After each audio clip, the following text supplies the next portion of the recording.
Sí, sí se ve, pero se ve muy pequeña.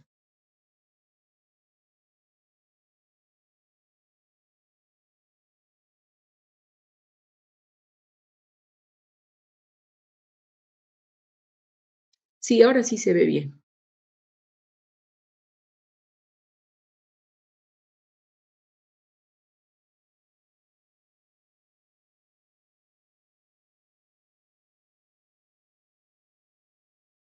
Chicos, ¿el primer grupo podría comenzar, por favor?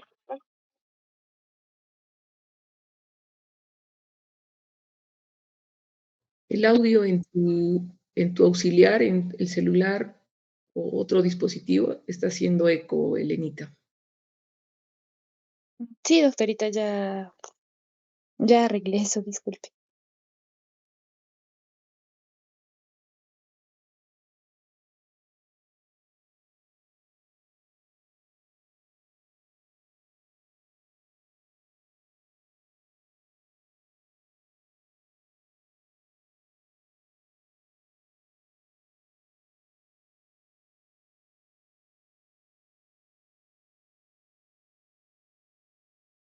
Doctorita, respecto al tema que bueno, a mi grupo le tocó, nos tocó óptica y refracción. Bueno, lo que principalmente hemos entendido de esta parte es que vamos a tener que diferenciar entre metropía sobre la, mm, sobre las medidas de normales que tenemos, sobre cuáles son las formas en cómo ocurre la acomodación del cristalino para que se pueda dar la visión y cuáles son los principales vicios de refracción y cómo se evalúa también. Para esto hay métodos subjetivos, métodos objetivos. En los subjetivos se necesita de la ayuda del paciente y se va a realizar con el oftalmólogo, ¿no? Y se va a realizar mediante cristales de diferente graduación, de miopía, hipermetropía o astigmatismo, y hay también la retinoscopía va a evaluar la dirección o la emergencia de los rayos que van a salir del ojo. Este método, mediante el uso del retinoscopio, es muy útil en pacientes que no colaboran y puede ser útil, como no colaboran, podríamos hablar de niños en pacientes analfabetos y es rápido y sencillo. Y bueno, al examen vamos a ver que el paciente, por ejemplo, que es métrope, se dice métrope a la persona que no tiene algún vicio de refracción, visión normal, va a emerger de forma paralela los rayos. En miope ya también son convergentes y en hipermétrope van a ser divergentes. Y mientras más convergentes son divergentes, más miope o hipermétrope será el paciente. Bueno, también en otro método tenemos la autorrefractometría. Esto va a valorar la vergencia, es decir, la desviación del ojo de los rayos. Y bueno, principalmente se va a usar un lente condensador que va a reunir los rayos que emergen desde la retina en un foco. Y vamos a ver, ¿no? En el miope, la salida de los rayos, al igual que en la retinoscopía, van a ser convergentes y la imagen se va a formar en un punto más próximo. En el hipermétrope los rayos van a divergir y la imagen se va a formar más lejos. Y igualmente el grado de alejamiento va a depender de la gradación del ojo examinado. Mientras más alejado del foco esté del aparato, va a haber mayor vicio de refracción. Y esta técnica actualmente utiliza refractómetros electrónicos. En la queratometría, que es otra técnica objetiva, se va a medir aquí ya también las variaciones de la curvatura corneal. El queratómetro va a medir los meridianos cordales en milímetros y acá vamos a ver que el índice de refracción de la córnea va a trasladar el valor a dioptrías y no indica la naturaleza de cada meridiano. Y bueno, en una medición con el queratómetro vamos a ver cuatro situaciones, ¿no? Acá las imágenes de las mirillas van a estar tangentes, los ejes están alineados y la córnea es esférica. También las mirillas van a superponer cierto número de escalones. El recorrido del arco necesario para lograr que las mirillas estén nuevamente tangentes va a equivaler a la medida del meridiano principal. Y bueno, las mirillas se van a separar. Y por último, las imágenes que forman las mirillas no puede hacerse coincidir o lo hacen fuera del eje perpendicular al primero. Y cuando pasa esto va a indicar astigmatismo irregular. Y bueno, también tenemos otro método que es la topografía corneal, que va a analizar Disculpa los un aspectos. ratito, disculpa un ratito, Elenita. Este, aquí lo importante es si tienen un queratómetro, ¿para qué cosa sirve? ¿Qué mide un queratómetro? No cómo funciona, ¿no? Está muy bien lo que estás diciendo, pero para el conocimiento de ustedes es importante que sepan un queratómetro, ¿qué es lo que hace? Mide los meridianos corneales, nada más. No cómo funciona, ¿no? Porque ustedes son médicos, no son personas técnicas que van a ver el funcionamiento del equipo en sí. De igual manera, el autorrefractómetro, ¿qué cosa es lo que hace? Nos mide y nos da una medida de la refracción del paciente, nada más, no cómo funciona. Nos valora, por ejemplo, la vergencia. Como tú has dicho bien, va a ser convergente en los casos de miope y va a ser divergente en los casos de hipermetropía, nada más, no cómo funciona. Eso es importante que ustedes sepan qué cosa es un autorrefractómetro, para que cuando alguien les pregunte qué es un autorrefractómetro, es un aparato que valora la vergencia, es decir, si es miope, hipermétrope, astígmata, ¿no? Eso es lo que nos interesa. ¿Qué cosa es un topógrafo? No pueden confundir un autorrefractómetro con un topógrafo. Un topógrafo mide o evalúa la superficie corneal, nada más. Mide la queratoscopía, como dice ahí, nada más. Ahora, cómo funcione la parte mecánica del topógrafo no es relevante en este momento. Si ustedes fueran ya especialistas, entonces sí sería importante porque van a escoger un tipo de topógrafo que tenga además otras funciones, de repente un autoquerato, refractómetro, en fin, ¿no? Diferentes cosas. Lo importante es que sepan que existen estos equipos y solamente para qué sirven. No es importante en este momento que describan cómo funcionan, no se confundan, ¿no? Es importante saber los casos de conjuntivitis, cómo diferenciar una conjuntivitis viral, una bacteriana, una queratoconjuntivitis, pero no es muy importante que sepamos si, por ejemplo, fue por un polen, si fue por una bacteria de tipo gram positivo, gram negativo, no.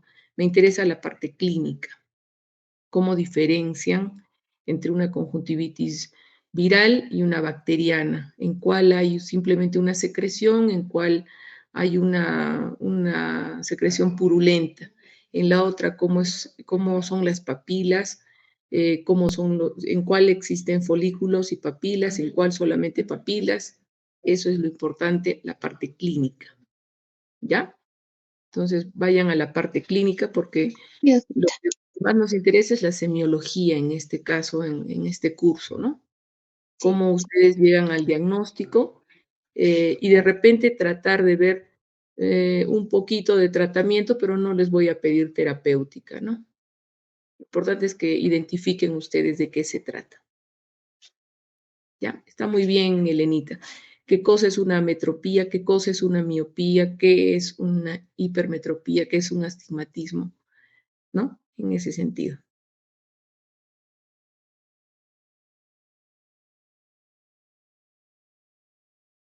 Ya. Bájale, Anita, por favor. Bueno, en ese cuadrito de tipos de ametropías, ya es un resumen. Ese Bueno, cuadrito es para, importante. Ese cuadrito es importante. si ¿Ya? no, como dice natural, bueno, más rápido de entender, por ejemplo, la miopía es cuando el paciente no ve lejos, pero sí de cerca. Y como dice, ¿no? La alteración, la imagen se va a formar por delante de la retina y la alteración se va a producir en el eje axial del ojo, ¿no? Va a estar aumentado. Bueno, el tratamiento más adelante lo vamos a decir de cada uno. La hipermetropía ya también, a diferencia de la miopía, va a ser a lo contrario, ¿no? La visión sí va a ver de lejos, pero no de cerca. Y bueno, la imagen se va a formar por detrás de la retina, ¿no? El otro era adelante, este detrás. Y la alteración en el eje axial del ojo va a estar disminuido, ¿no? En cambio, el astigmatismo no ve ni de lejos, no ve ni de cerca, ¿no? Y la alteración se va a producir en la curvatura de la córnea. Y la presbicia es parecido a la hipermetropía, de lejos y no de cerca, ¿no? Y este se va a producir porque va a haber una degeneración muscular. Baja el límite. Bueno, todo lo que puse ahí, perdón, es básicamente un, todo lo que ya les dije, ¿no? En ese cuadrito, la diferencia que deberíamos saber. Bájalo. Bueno, y los síntomas, ¿no? De cada uno de la miopía, que es una visión borrosa de los objetos a distancia. Entrecerrar los ojos para ver una imagen más nítida, dolor de cabeza, tensión ocular, perdón, fatiga visual. Y bueno, la miopía va a tener dos tipos, ¿no? Simple y magna. Aquí es un resumen de lo que la produce en cuanto a miopía simple y miopía magna, ¿no? Y también a qué edad aparece y cuántas dioptrías produce. Generalmente en simple es inferior a 6 dioptrías y en magna es mayor a estas 6, ¿no? Siguiente, por favor, siguiente. Y hipermetropía, ¿no? Que ya les mencioné. Bueno, acá sería los síntomas serían, ¿no? El cansancio ocular, el dolor de cabeza, el enrojecimiento, picazón o escozor de ojos, la fotofobia, dificultad para la lectura y escritura, visión borrosa de objetos cercanos, ¿no? Baja, por favor. En astigmatismo igual, como ya les había dicho, hay alteración de la curvatura de la córnea y aquí va a ver que las imágenes se vean borrosas, ¿no? Las causas que van a provocar estas va a ser una curvatura irregular de la córnea, una curvatura irregular del cristalino, también puede ser por un traumatismo, o también puede ser un origen congénito, o que puede haber úlceras en la córnea. Los síntomas también va a ser dolor de cabeza en nuca y frente. ¿Podrías bajar, por favor? Em, Ardor, prurito, visión borrosa, mm, las imágenes se van a ver distorsionadas, va a haber mareos, visión doble, fatiga visual. Siguiente, por favor. Y el astigmatismo sí va a tener este tipo regular e irregular, ¿no? En el regular es donde se ve más común y es posible, y este se dice que es posible corregirse con lentes. Em, Acá vamos a ver que los meridianos principales se van a situar en el ángulo recto que va a estar dentro de un meridiano, la refracción va a ser uniforme. Este regular se va a dividir en simples y compuesto y mixto. El simple es cuando un meridiano es hemétrope, o sea, normal, y el otro amétrope, que puede ser míope o hipermétrope, ¿no? Compuesto cuando ambos meridianos son amétropes, con distinta curvatura, y mixto un meridiano miope y el otro hipermétrope, ¿no? Y la otra clasificación es irregular, que acaba de existir una variabilidad de curvatura por un mismo meridiano. Aquí se va a ver una imagen muy, muy distorsionada y vamos a encontrar como cicatrices corneales postraumáticas o también va a haber distrofias corneales, ¿no? El otro tipo de ametropía va a ser la presbicia. Acá el cristalino del ojo va a perder lo que es la capacidad de enfoque o también la acomodación, ¿no? Aquí va a dificultar la realización de actividades que van a requerir el uso de la visión cercana, como va a ser leer, escribir, ¿no? Y esto, la presbicia se va a relacionar básicamente con la edad. A todos vamos a ser, por decirlo así, ¿no? Vamos a tener presbicia. Y esto va a comenzar a aparecer alrededor de los 40 años de edad, ¿no? Más abajo, por favor. Y bueno, las causas, ¿no? Que van a ser aumento del espesor de la cápsula transparente elástica que cubre el cristalino. La elasticidad del cristalino va a decrecer debido a que con la edad se vuelve más rígido, ¿no? Y los síntomas de la presbicia van a ser dificultad para enfocar de cerca, alejamiento del material de lectura de los ojos, fatiga visual, dolor de cabeza, ¿no? Baja, por favor. Bueno, siguiendo con la ambliopía, en la ambliopía vamos a ver síntomas como, bueno, primeramente va a ser cuando va a ocurrir cuando la ruta nerviosa desde el ojo hasta el cerebro no se va a desarrollar durante la infancia, por lo que va a enviar una imagen borrosa o equivocada al cerebro y esto va a provocar una confusión. Sus síntomas vamos a ver lo que son visión en la profundidad, visión deficiente de un ojo y los ojos van a parecer que no trabajan juntos. Y con respecto a sus tratamientos, lo que se vio es que se, se hace una oclusión de un ojo para que tenga buena visión, lo que se estimula las vías neuronales del ojo afectado, entonces utilizan parches ortópticos. Siguiendo con el tratamiento médico, puse, según el tipo de material, vamos a ver que van a estar estos contraindicados en síndrome de ojo seco. Vamos a tener dos tipos, blandos y rígidos. Blando se utiliza para miopías, hipermetropías esféricas puras o astigmatismos de baja graduación y rígido se utiliza para astigmatismos de alta graduación o enfermedades corneales. Con respecto a los vicios refractarios, que son el tratamiento quirúrgico de láser, vamos a tener que en miopía se hace un tallado central, en hipermetropía un tallado periférico, en astigmatismo miópico se aplana el área en centro meridiano. Eh, Más abajito, por favor. Y en astigmatismo hipermetrópico se hace un tallado periférico solo sobre el meridiano.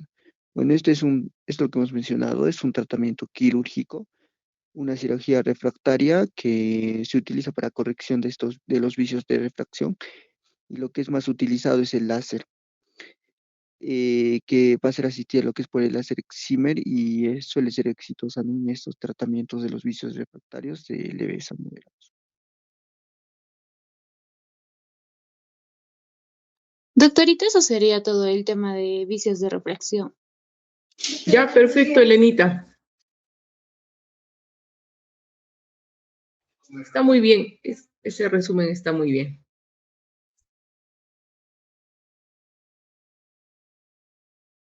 Sería bueno, Elenita, que esta presentación la pases al grupo general. Yo voy a pasar la parte de anatomía, semiología que hice, ojo rojo. El Está grupo, bien, doctorita. el grupo que hizo hoy día también patología conjuntival, eso también que lo pase, por favor. Pasémoslos al WhatsApp general para que todos tengan la misma información. Sí, está bien, doctorita. Sí, todos tenemos la información. Doctorita, en ese caso ya no presentarían mis compañeros su resumen. Si desean y quieren aclarar algo, no hay ningún problema, ¿no? Estamos con tiempo, no sé cómo están ustedes.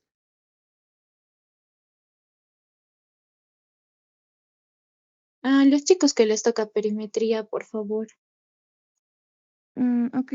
En perimetría lo que tenemos que saber básicamente es acerca del campo visual, ya que va a ser el área que nosotros somos capaces de ver y también nos va a servir esta prueba para evaluar la integridad de las vías visuales y también localizar el daño dentro de la vía visual.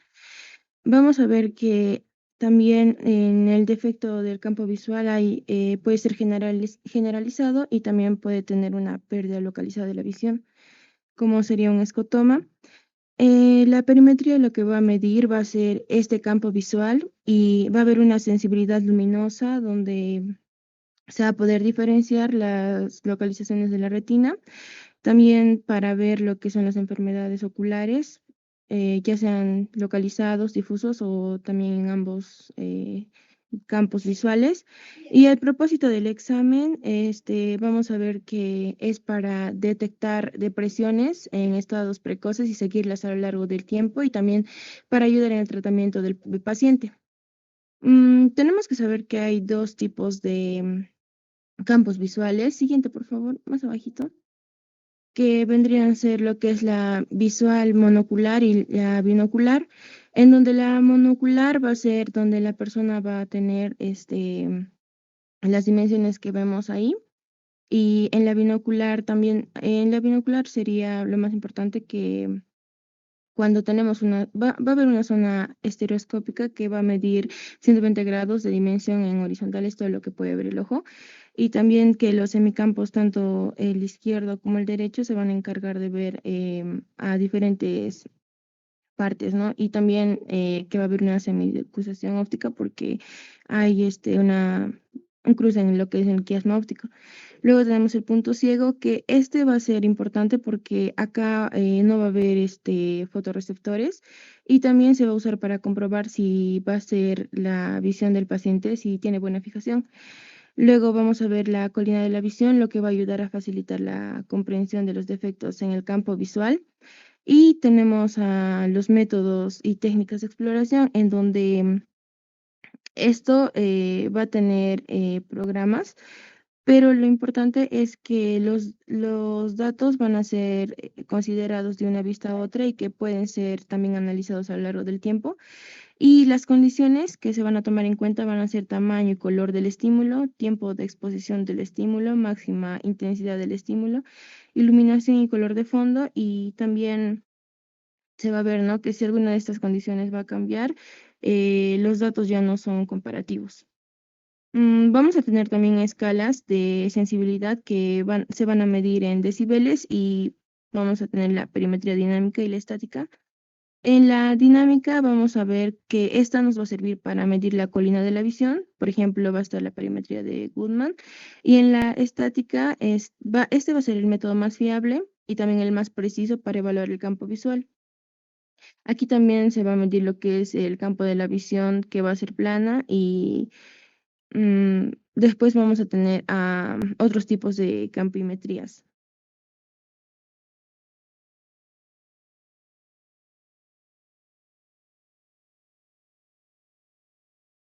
En otros tipos están las computarizadas y las manuales.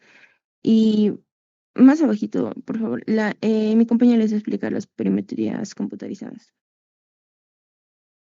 Es importante, como les dije, solamente la parte indicando para qué sirve. Ujú.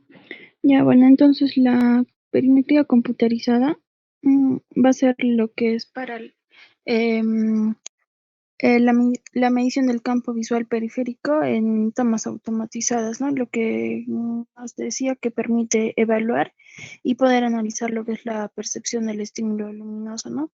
En todo lo que es el campo visual. Igualmente, esta va a estar, va a tener lo que es la iluminación de fondo, ¿no? El tamaño del estímulo, que estos van a ser números que van a tener una equivalencia, ¿no?, con un tamaño real en milímetros cuadrados, que van a ir de un tamaño 1 hasta un tamaño 5.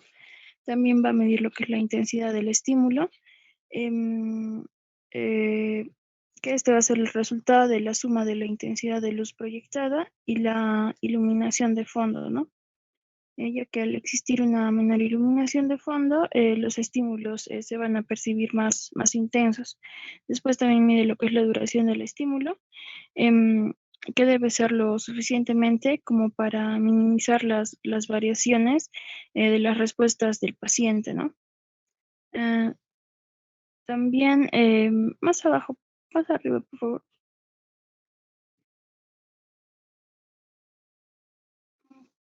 Mide la determinación del umbral visual, ¿no? ¿Puedes subir un poco más?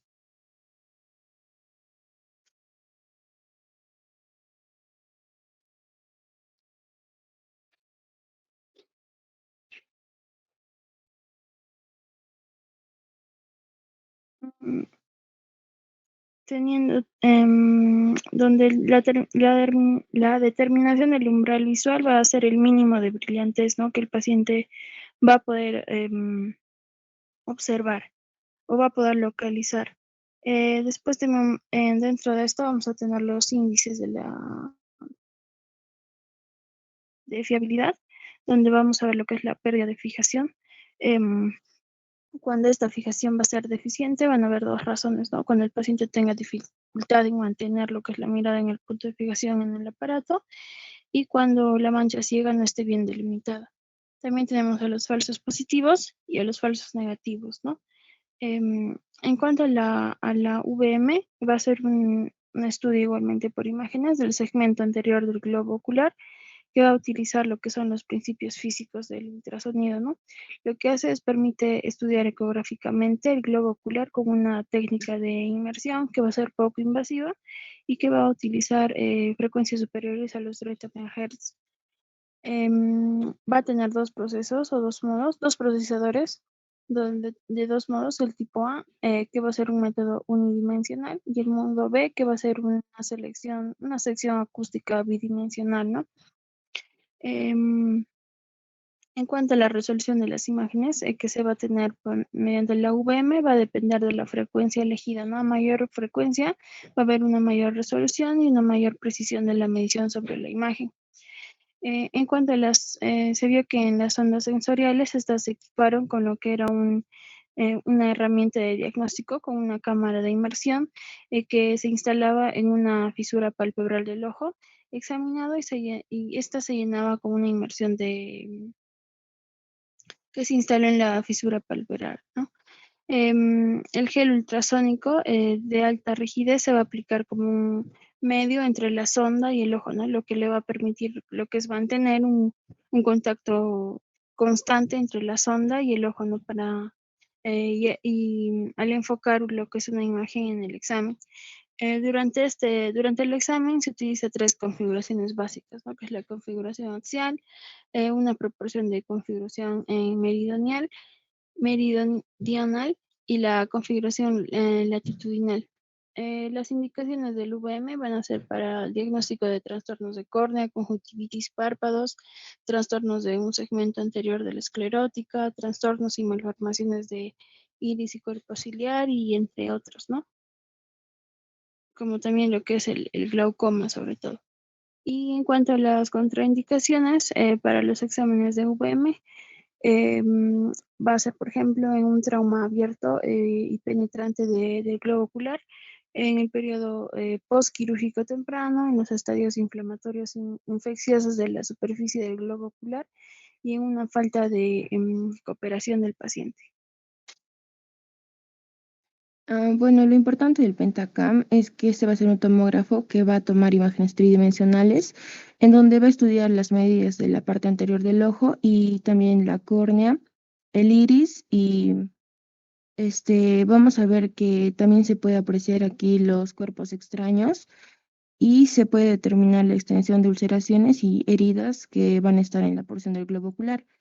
Se va a visualizar, como les decía, el más importante es la córnea, ángulo y cristalino.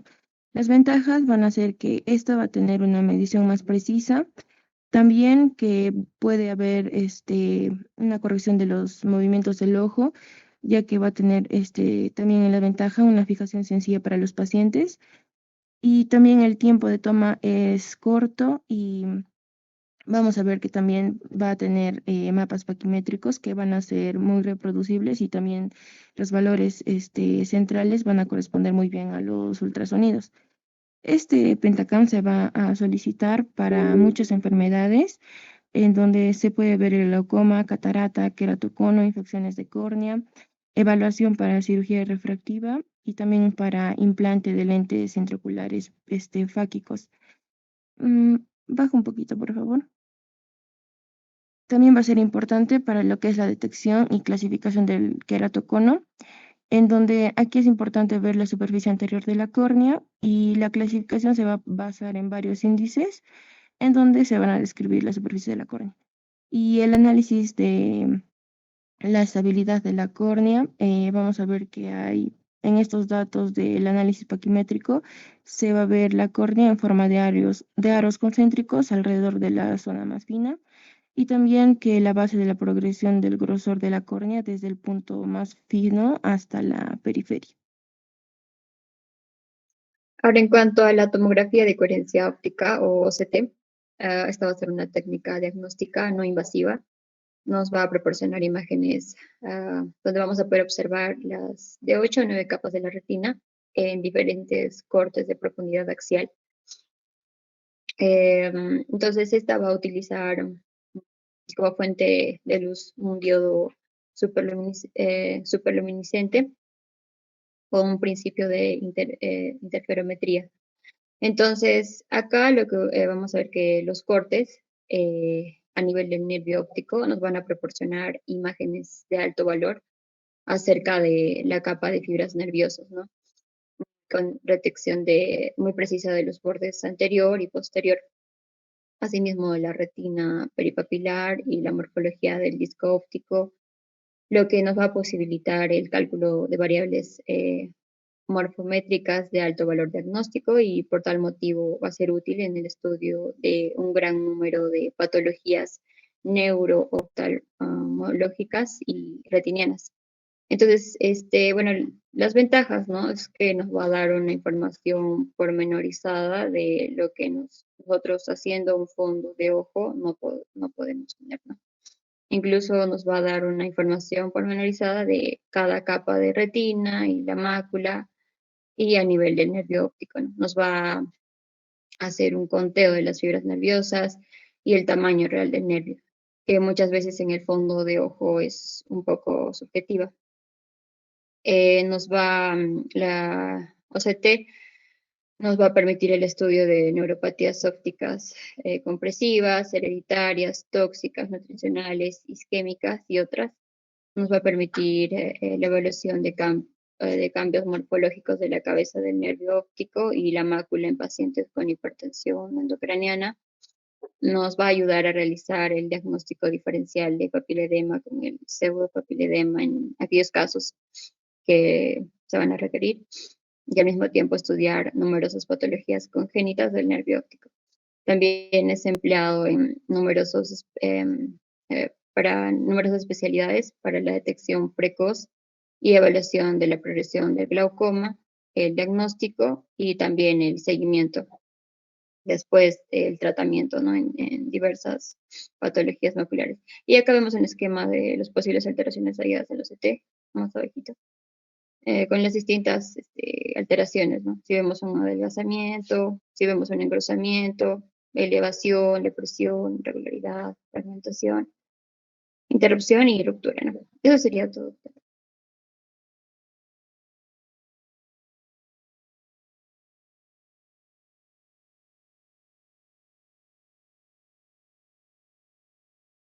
Doctora, disculpe, Dime. en este tema sería importante ver la utilidad y también las indicaciones. En cuanto a lo de equipos para apoyo diagnóstico, Sí, doctorita. como les decía, ¿no? Por ejemplo, lo que acaba de hablar tu compañera, el OCT, qué cosa nos da una información pormenorizada del nervio, de las capas, cada capa de retina, de la mácula, del nervio óptico, el tamaño real que tiene el nervio óptico, la posibilidad de ver recuento de fibras nerviosas, ¿no? Eso es un tomógrafo. Me interesa eso, no cómo funcione. ¿Qué cosa es para qué nos sirve? ¿En qué momento ustedes pedirían una tomografía de coherencia óptica? Y sobre todo, ¿qué cosa es? No confundan, por ejemplo, un pentacam o un topógrafo con un OCT. ¿Ya? Entonces, ¿qué cosa es el concepto? ¿Qué cosa podemos ver con cada uno de estos equipos? Gracias, doctorita. Entonces, eso ¿Ya? es lo que tenemos que tomar en cuenta en este tema. Sí, Ya. eso cuenta esa parte. Esto ¿Ya? también, doctorita, sería importante el cuadro. Eso es el tipo de onda, ¿no? Que utilizan. Ujú. Sí, No, yo creo que no, ¿no? Eso es como funciona ya, ¿no? está bien, doctorita, gracias. Ahora vendría a exponer el tema 4, que ¿Ya? son Vale, patologías. ya, perfecto. Adelante, por favor, el grupo que le corresponde.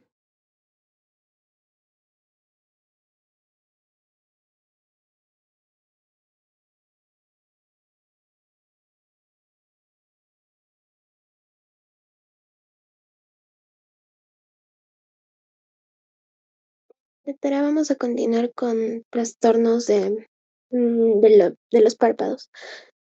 Ya, primero vamos a ver acerca de los trastornos de las pestañas y como primer punto vamos a tocar a la triquiasis, que vamos a ver que esta va a ser una alteración adquirida que va a producir la irritación y esta va a empeorar en el párpado. Esta puede asociarse a la cicatrización del borde palpebral, que esta puede estar asociada a blefaritis crónica, herpes zóster oftálmica y tracoma. Los signos va a ser pestañas creciendo en dirección posterior, traumatismo del epitelio corneal con erosiones puntiformes, que puede presentarse también como ulceración y también como panos. El diagnóstico diferencial se debe de hacer con pseudotriquiasis debido a exoftalmos, pestañas metaplásicas, distiquiasis, y el tratamiento va a consistir en la depilación, en la electrolisis, en la crioterapia, en la ablación láser y en la cirugía. Para la pitiriasis palpebral vamos a ver de que esta va a ser la infestación de pestañas por piojos de pubis, que va a ser los pitirus pubis, y también sus huevos, que van a ser las liendres. Típicamente esto se va a dar en niños con malas condiciones higiénicas. Los signos son los piojos en las raíces de las pestañas, liendres y caparazones vacíos adheridos a la base de los pelos. Y el tratamiento va a consistir en la eliminación, en la destrucción y también se puede despiojar. Para la maradosis vamos a ver de que esta va a ser una disminución del número o pérdida total de las pestañas. Vamos a tener distintas causas. Las causas locales van a ser enfermedad del borde palpebral anterior crónica, tumores infiltrantes, quemaduras, radioterapia, crioterapia de tumores de párpado. Como causas de trastornos cutáneos, alopecia generalizada, psoriasis, trastornos sistémicos, mixedema, lupus, sífilis, lepra, y después de eliminar las pestañas, como por ejemplo en la triquiasis iatrogénica, la tricotilomanía, que va a ser un trastorno psiquiátrico que consiste en arrancarse los pelos de forma habitual. La poliosis va a ser el blanquecimiento prematuro del cabello, de pestañas y también de cejas. Esto puede estar asociado a condiciones oculares a tomar en cuenta, como por ejemplo la blefaritis crónica, la uveitis simpática, y también puede estar asociado a condiciones sistémicas, como por ejemplo el síndrome de Vogt-Koyanagi-Arana y también el síndrome de Waardenburg. Los trastornos alérgicos, el edema alérgico agudo va a ser producido por lo general por picaduras de insectos, angioedemas o también urticaria. Los signos, este se puede presentar como edema uni o bilateral de tipo indoloro. Este va a ser depresible, periorbital o también palpebral, y el tratamiento va a consistir en antihistamínicos. La dermatitis por contacto va a ser la irritación de los párpados, y esta alteración va a ser producida frecuentemente por una sensibilidad a medicamentos tópicos. Y la dermatitis atópica va a ser el eczema atópico, y está debido a una alteración cutánea idiopática que va a estar asociada por lo general al asma y a la rinitis, y esta se va a presentar con una irritación crónica y picor en el área afectada. Los signos va a ser el engrosamiento de la piel, la aparición de costras, fisuras bilaterales en párpados superiores, y el tratamiento va a consistir en emolientes con la aplicación de cremas oleosas para poder ayudar a la hidratación, también los corticoides como la hidrocortisona del 1%, y en caso de que haya una infección secundaria se puede evaluar el tratamiento con los antibióticos. Dentro de las infecciones del párpado podemos encontrar al herpes zóster oftálmico, que va a ser una alteración frecuente de tipo unilateral, y esto va a afectar mayormente a pacientes ancianos, a pacientes inmunosupresos, y también se va a presentar como un dolor de distribución de tipo trigeminal. Los signos va a ser el exantema maculopapular enfrente, vesículas, pústulas, y puede evolucionar a ulceraciones costrosas. También se va a ver una afección del lado de la nariz, que va a ser el signo de Hutchinson, y edema periorbitario, celulitis bacteriana también es secundaria. El tratamiento puede consistir en el tratamiento sistémico, que va a ser valciclovir 1 gramo cada 8 horas por 7 días. También se puede utilizar como alternativa el famciclovir, 250 miligramos cada 8 horas por 7 días, y el tratamiento tópico con la crema de ciclovir o penciclovir, y esto puede estar en combinación con antibióticos y corticoides. El herpes simple va a ser la alteración primaria por herpes simple de tipo unilateral. Este va a ser bastante frecuente en niños y puede ser muy grave en pacientes con dermatitis atópica o los pacientes inmunosupresos. Los signos, este se puede presentar como vesículas agrupadas y asociadas también a un edema leve. Este también puede presentarse como costras tras la ruptura de las vesículas y estos se van a curar a los pocos días. También puede estar asociado a conjuntivitis y queratitis folicular ipsilateral. El tratamiento tópico va a consistir en la crema de aciclovir o penciclovir y se tiene que evitar el contacto con los ojos. El impétigo va a ser la infección superficial de la piel, por lo general causada por el Streptococcus aureus o Streptococcus beta hemolíticos. Y esto va a estar en los párpados, pero también puede presentarse en la cara. Los signos, el paciente va a presentar máculas eritematosas con evolución a vesículas y posteriormente ampollas.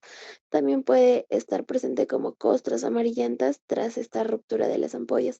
El tratamiento va a consistir en los antibióticos y pueden ser antibióticos tópicos para la infección localizada, la fluxacilina, la eritromicina también en casos de diseminación.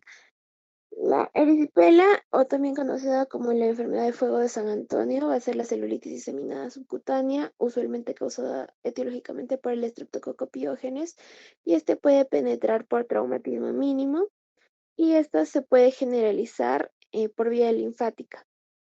Los signos, esto se puede presentar como una placa subcutánea creciente, indurada, bien definida y roja. El tratamiento va a ser con penoximetilpenicilina por vía oral. Y la fascitis necrotizante, que va a ser la gangrena cutánea bastante grave, que va a afectar tronco, perine, piernas, y este puede estar causada por el Streptococcus pyogenes y el Streptococcus aureus.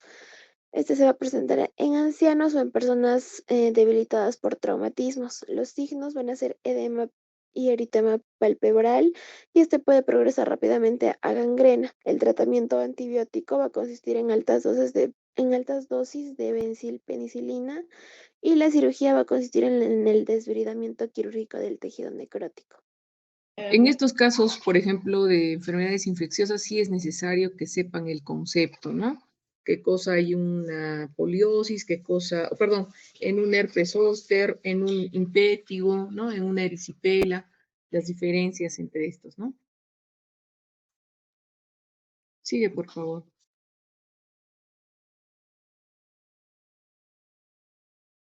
Ya, dentro de las infecciones vamos a hablar de la blefaritis marginal crónica, que va a ser la inflamación de los bordes palpebrales. Dentro de la patogenia lo podemos dividir en la anterior y la posterior. La anterior por lo general va a estar causada por una infección estafilocócica que va a producir, y también con la combinación de la seborrea, que va a aumentar los lípidos en descomposición por las lipasas y por lo general va a ser lipasas del Corynebacterium acnes. Esto va a producir agentes irritantes. Y para la blefaritis posterior vamos a ver de qué esta va a darse por lo general por la disfunción de las glándulas de meibomio y también este puede estar asociado a la rosácea. Esto va a producir cambios secundarios en los párpados, en la conjuntiva y la córnea. Para la blefaritis anterior vamos a tener distintos signos que nos podrían guiar al diagnóstico, como por ejemplo en los bordes palpebrales anteriores vamos a ver hiperemias, telangiectasias, abscesos intrafoliculares y también cicatrices hipertróficas. También se puede presentar en forma de escamas y vamos a ver de que en el tipo estafilocócica van a estar secas y quebradizas y centradas alrededor de las pestañas. Y esto se va a conocer como el signo de descamación en collarete. Y en la seborreica se van a presentar blandas, untuosas y en cualquier parte. Y esto va a estar por lo general más en el borde palpebral y en las pestañas. Y en las pestañas se va a poder ver en la seborreica, van a estar aglutinadas por material seborreico y en la estafilocócica van a presentarse como la triquiasis, maradosis o poliosis. Las complicaciones de la blefaritis anterior van a consistir en orzuelo externo, que va a ser la diseminación a glándulas de Moll o de Seyss, inestabilidad de la película lagrimal, hipersensibilidad debido a exotoxinas, y esto puede conllevar a conjuntivitis papilar grave, epileptopatía punteada inferior y también queratitis marginal. El tratamiento de la blefaritis anterior va a consistir primero en la higiene palpebral, que va a ser eliminar diario las costras y también lavar con shampoos diluidos. el tratamiento antibiótico, que va a consistir en la pomada de ácido fusídico con cloranfenicol, y esto para la foliculitis aguda. Y bueno, tenemos que tener cuidado también con el cloranfenicol, que va a crear resistencia. Los corticoides, que pueden ser corticoides débiles tópicos como la fluorometolona, esto para la conjuntivitis papilar secundaria y también para la epileptopatía tóxica y la queratitis marginal. Y también se tiene que utilizar sustitutos de lágrimas para los pacientes que van a presentarse con inestabilidad de la película lagrimal.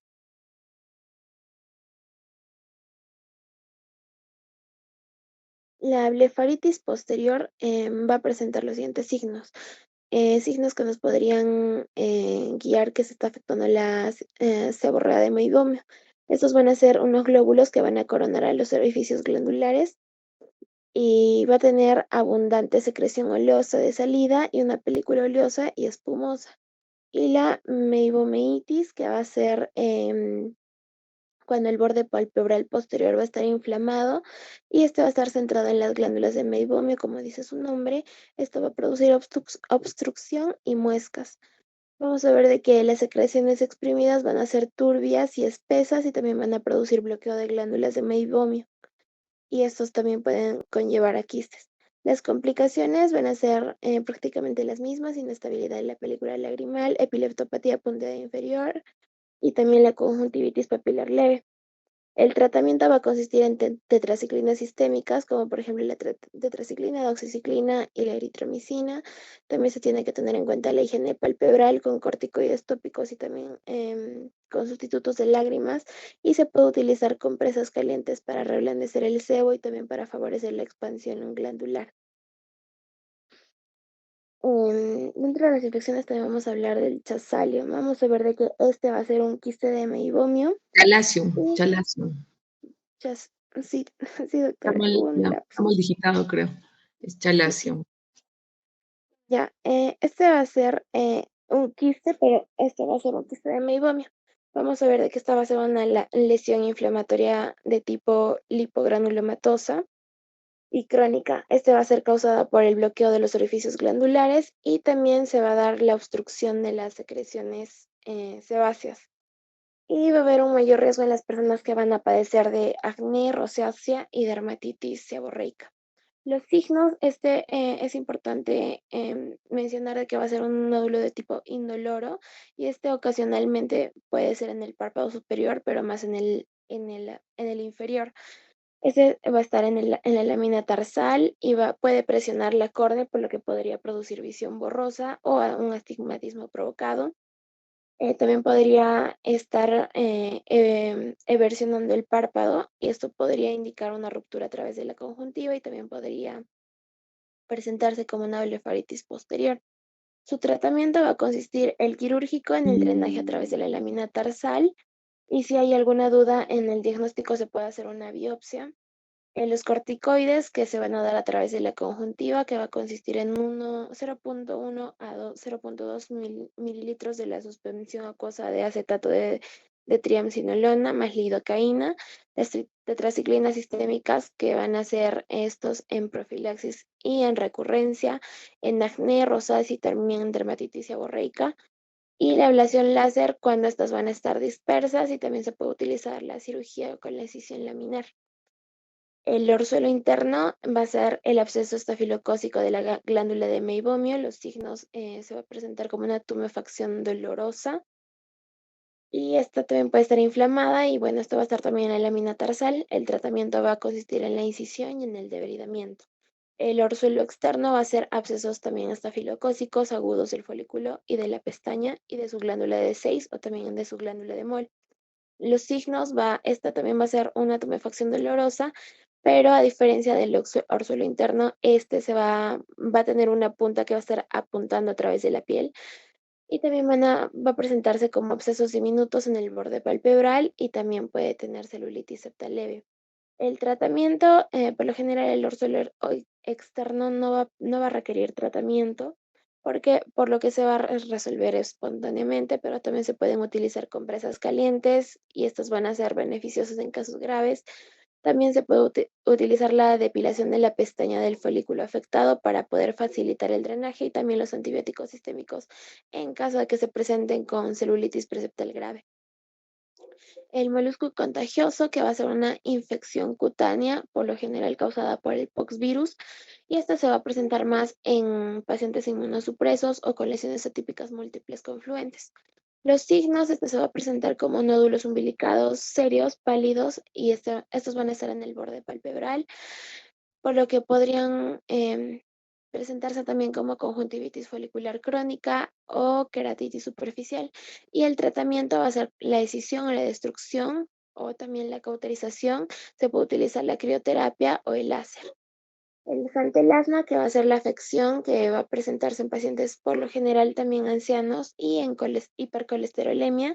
El signo va a ser las placas subcutáneas amarillentas debido a la acumulación de colesterol y lípidos, y esto en las zonas mediales de los párpados. El tratamiento únicamente va a ser con fines cosméticos y va a consistir en la escisión. También puede utilizarse la vaporización con láser de dióxido de carbono. El quiste de Moll, que va a ser un hidrocistoma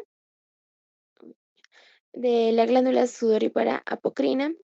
Esta va a ser una lesión translúcida y va a estar llena de líquido, no va a ser dolorosa y va a estar redondeada y pequeña, y esta se va a presentar en el borde palpebral anterior. El hidrocistoma de la glándula sudorípara ecrina, que va a tener un aspecto similar a un quiste de Moll, pero no se va a limitar únicamente al borde palpebral. El quiste de 6, que va a contener secreciones oleosas y también van a ser translúcidas. El quiste sebáceo, que va a tener el origen en la glándula sebácea ordinaria, y también este puede tener un punto central con secreciones gaseosas retenidas, y raramente se va a presentar en los párpados o en el canto interno.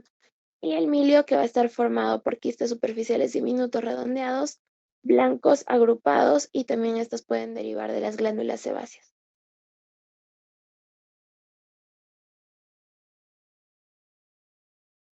Siguiendo con párpados, tumores en párpado, vamos a tener los benignos, que va a ser primero la verruga viral, que va a ser un papiloma celular escamoso, y este va a ser el tumor benigno más frecuente en los párpados que suele encontrar en los adultos. Se va a poder reconocer porque va a ser una lesión pedunculada con una base amplia y va a tener un aspecto tipo aframbuesado. Su tratamiento va a ser una escisión o una ablación con láser. En la keratosis seborreica es un papiloma celular basal que va a ser una alteración frecuente en el crecimiento lento que se va a encontrar en la cara y en los párpados de las personas ancianas. Se va a poder reconocer porque va a ser una lesión redondeada o ovalada que va a ser de color marrón, untuosa y discreta con una superficie verrugosa friable. Su tratamiento va a ser el desbridamiento de las lesiones planas pequeñas y una escisión si son pedunculadas. En la keratosis actínica, la keratosis actínica solar es la lesión cutánea premaligna más habitual que suele afectar a las personas ancianas y de tez blanca. Se va a poder reconocer porque va a ser una lesión queratósica, escamósica y plana, y va a poder asociarse con un cuerno cutáneo. Su tratamiento va a ser una biopsia seguida de una escisión o una crioterapia. El granuloma piógeno va a ser un hemangioma granulomatoso de crecimiento rápido que suele ir precedido por una cirugía o un traumatismo. Va a ser una masa rosada pedunculada, o sea, decir que puede sangrar después de un traumatismo, y se va a tratar mediante una excisión. El nemo simple va a ser lo que nosotros conocemos comúnmente como lunar. Va a ser un enema intradérmico que va a ser elevado, puede ser pigmentado o no pigmentado, y generalmente no va a tener un potencial maligno.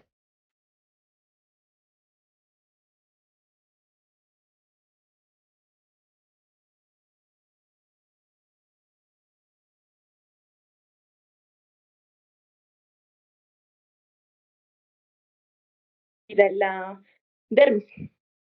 Por eso es un nemo de unión, y va a tener un bajo potencial de lo que es transformación maligna. El nuevo compuesto va a tener un componente intradérmico y de unión. El nuevo frambuesa va a ser un hemangioma capilar que va a predominar en el sexo femenino y se va a localizar en lo que es el párpado superior.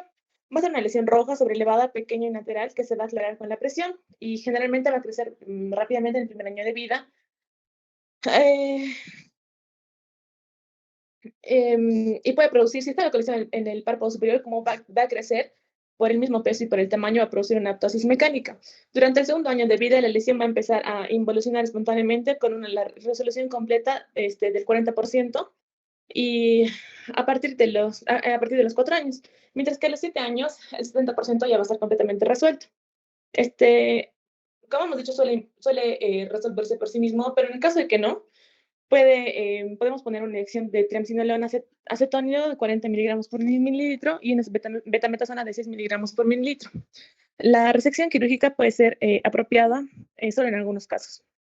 La mancha de vino de Oporto va a ser un nevus flammeus, que es una lesión subcutánea rara compuesta por vasos de pared fina y capilar, que suele ser unilateral y segmentaria. Va a ser una mancha rosada, blanda y bien delimitada que no se aclara con la presión. Esta lesión no crece, pero sí se va a oscurecer, va a pasar de roja a violeta e incluso puede engrosarse y volverse gruesa. Las lesiones, como se van a volver fiables, pueden sangrar o incluso infectarse. Y su tratamiento es el láser de Herbio. En lo que son los tumores malignos, vamos a tener carcinoma celular basal, que es el más frecuente, un 90%. Se va a localizar según frecuencia en párpado inferior, canto medial, párpado superior y canto lateral. Va a tener un crecimiento lento y va a ser localmente invasivo, pero no va a metastatizar. Vamos a tener diferentes tipos. Un carcinoma celular basal nodular, que va a ser un nódulo perlado, firme y brillante con telangiectasias en su superficie.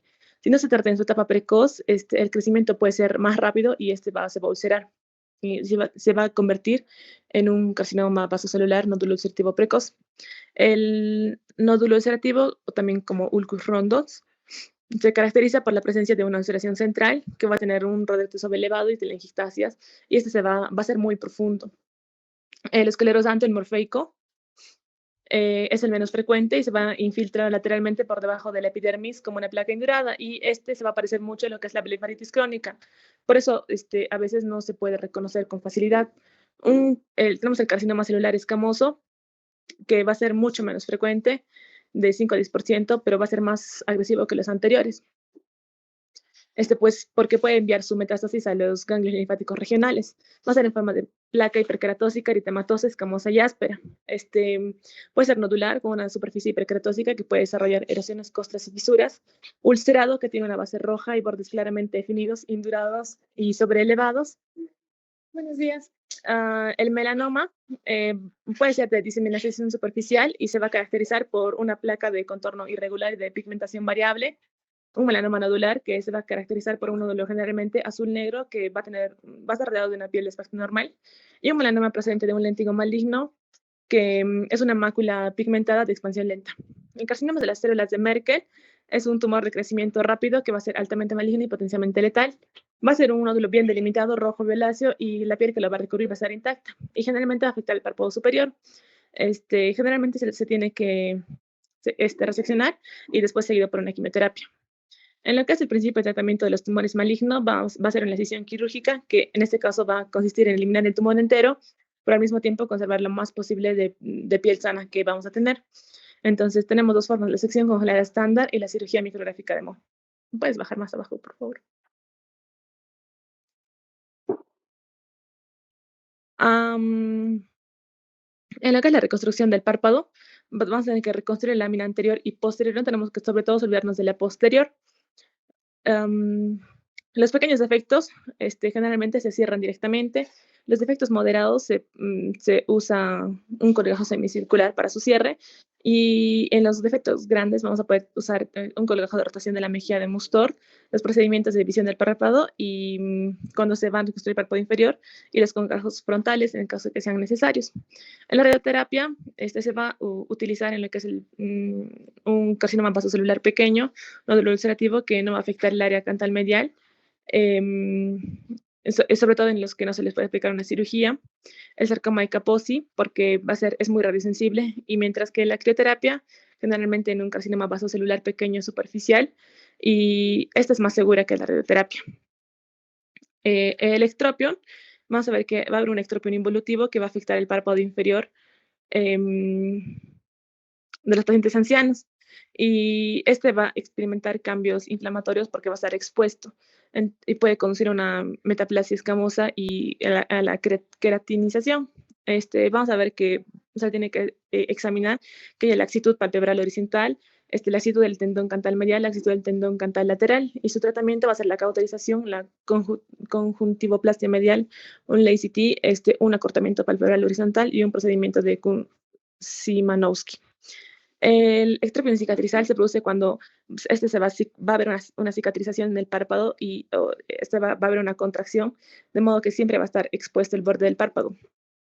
El tratamiento es una escisión o un colgajo de lo que es la cicatriz. El extrapión paralítico va a ser causado por cuando hay una parálisis facial. Generalmente su tratamiento va primero tratar de resolver la parálisis facial. Si no se resuelve en los 6 meses, tenemos que lubricar el ojo para que hasta que se resuelva la parálisis, y si no, tenemos que hacer una resección en cuña medial, una suspensión cantal lateral o incluso una pesa de oro para que esté cerrado el ojo. Mientras que el extrapión mecánico va a ser producido por un tumor que por el mismo peso va a causar el extrapión. ¿Y cómo se va a tratar? Simplemente reseccionando, eliminando lo que esté causando que el extrapión mecánico. Continuando, vamos a hablar del entropión, que vamos a ver que vamos a tener involutivo, cicatricial y congénito. El involutivo va a ser conocido también como CENI, principalmente va a afectar el párpado inferior y por el roce constante de las pestañas puede causar ulceraciones o panos. La patogenia va a constar principalmente de 3 puntos: la laxitud palpebral horizontal, el acabalgamiento durante el cierre palpebral, que esto se va a dar por los músculos orbicular preceptal sobre el pretarsal, y la debilidad del músculo retractor del párpado inferior. El tratamiento se va a basar básicamente en las suturas de versores transversales, en el procedimiento de Weiss y en el procedimiento de Jones, y en el entropión cicatrizal vamos a ver que está causado por una cicatrización grave en la conjuntiva palpebral. Puede afectar tanto al párpado inferior como al superior. Las causas principales van a ser la conjuntivitis cicatrizal, el tracoma o quemaduras químicas. El tratamiento se va a basar en la protección corneal por la depilación de pestañas y una corrección quirúrgica como una fractura tarsal en casos leves o una sustitución de tejido conjuntival contracturado por injertos en casos graves. El entropión congénito vamos a ver que es muy raro y se produce por un desarrollo inadecuado de la inserción de la aponeurosis del retractor dentro del borde inferior de la lámina tarsal. Sus signos van a ser que un párpado inferior invertido, sin surco palpebral inferior, y el tratamiento va a consistir en una escisión de una banda de piel y músculo y fijación del piebre cutáneo a la lámina tarsal, que se conoce como el procedimiento de HOTS. La tosis, vamos a ver que es una posición anormal baja del párpado superior y se va a clasificar en neurogénica, que ahí vamos a tener patologías como la parálisis del tercer par craneal, síndrome de Horner. Tenemos también la miogénica, que vamos a tener ahí la miastenia gravis o la miopatía ocular, entre otras.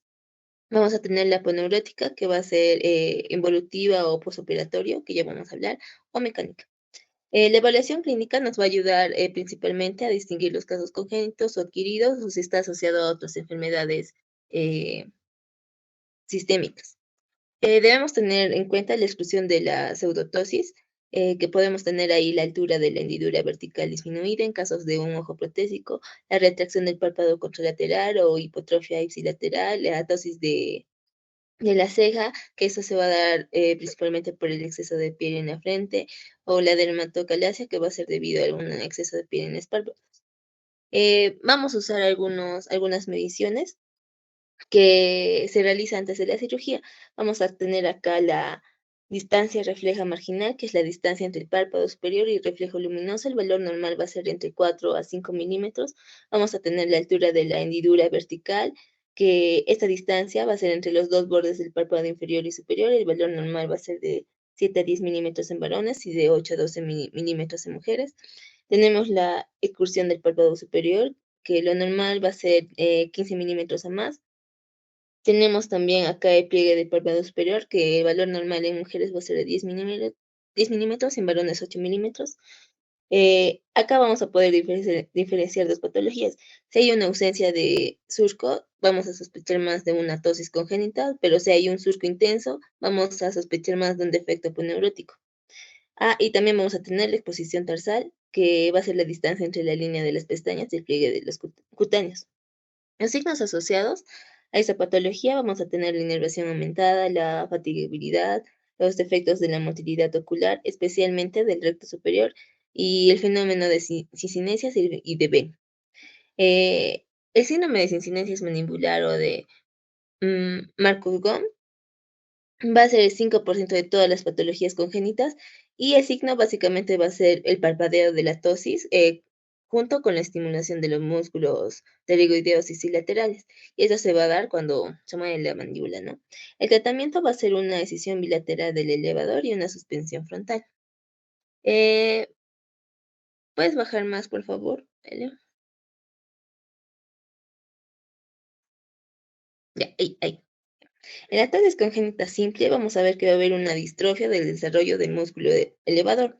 Sus signos van a ser que el paciente va a mirar hacia abajo, el parpadeo tóxico va a estar más alto que el parpadeo sano. Y esto puede empeorar después de una cirugía, ¿no? Vamos a tener la ausencia de surco palpebral superior, debilidad en el músculo recto, esto porque tiene un origen común con el músculo elevador. Vamos a tener la elevación de la mandíbula de una forma compensatoria. Esto se da generalmente en casos bilaterales. Vamos a tener un defecto de la refracción como astigmatismo o anisometropía. El tratamiento va a constar de un acortamiento del elevador, que es el tratamiento más común, o también podemos usar en casos muy leves el procedimiento de Vanella-Servat o una suspensión frontal en casos graves. Síndrome blefarofimosis, vamos a ver que es una patología autosómica dominante.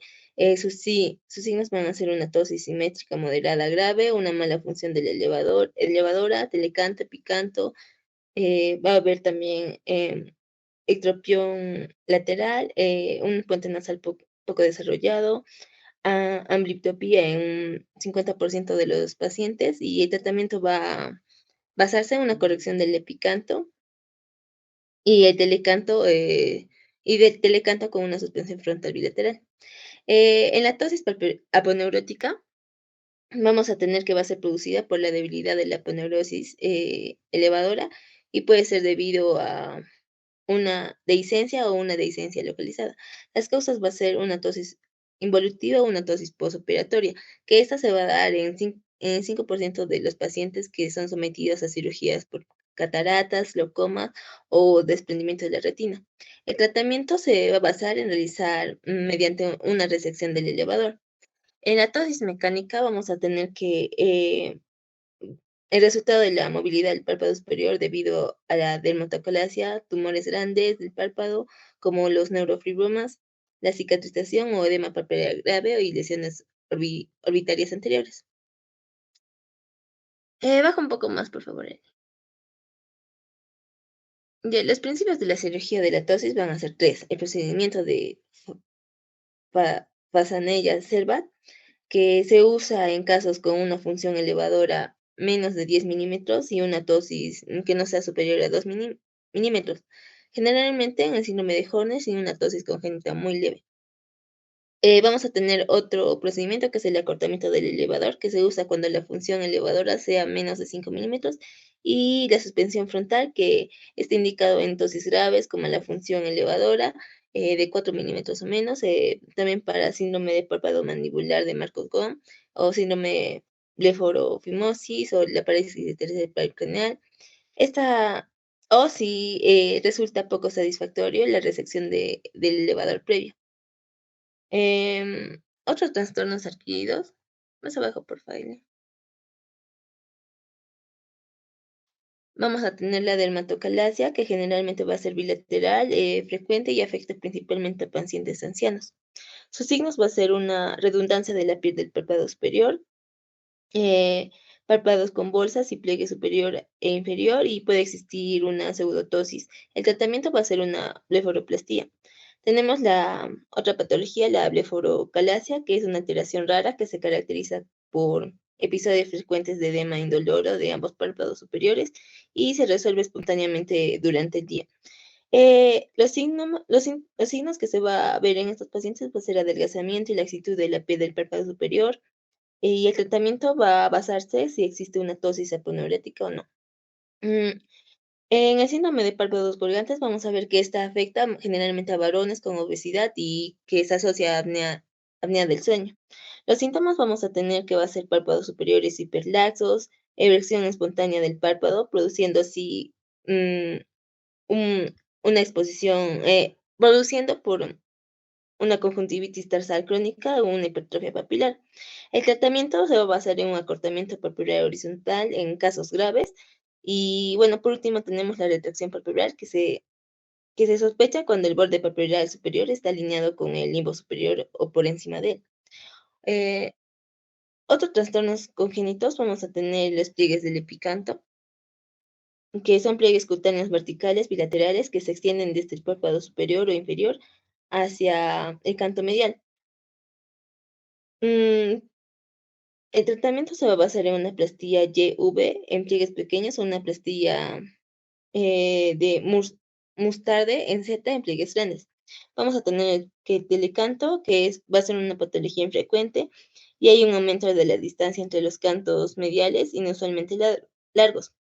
Puede asociarse a síndrome de blefarofimosis, el síndrome de Waldenburg, el síndrome de Mobius, el síndrome de Tercer-Collins o síndrome de Turner.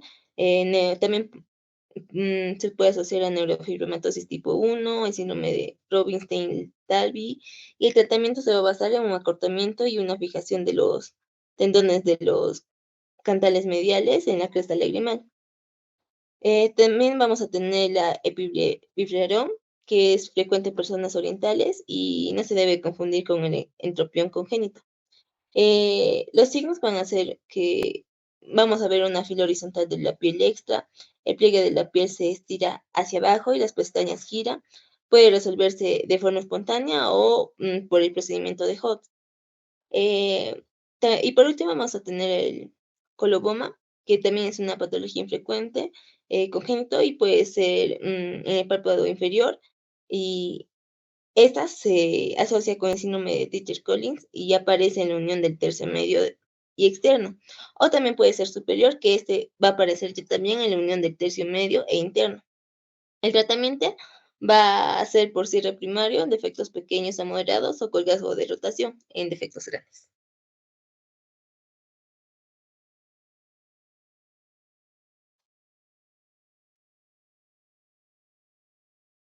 Eso es todo.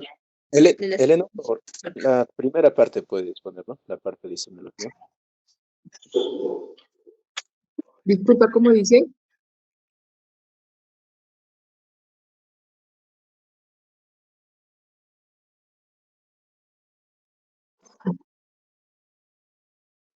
No, no, lo que me interesa es que, por ejemplo, no confundan un síndrome de párpado colgante con un dermatoacalasia, los conceptos. Claro, los conceptos, la parte de tratamiento, por ejemplo, hablan de Fasanella cervat, de cetaplastía, mustardé, estos tipos de terapias, no, porque no son especialistas ustedes, ¿no? Entonces, lo que quieren es el concepto. Ujú. Tienen que revisar, sí, tienen que revisar para eso, sí. Pueden haber preguntas que van a hablar de 2 o 3 patologías al mismo tiempo, entonces tienen que saberlo. ¿Ya?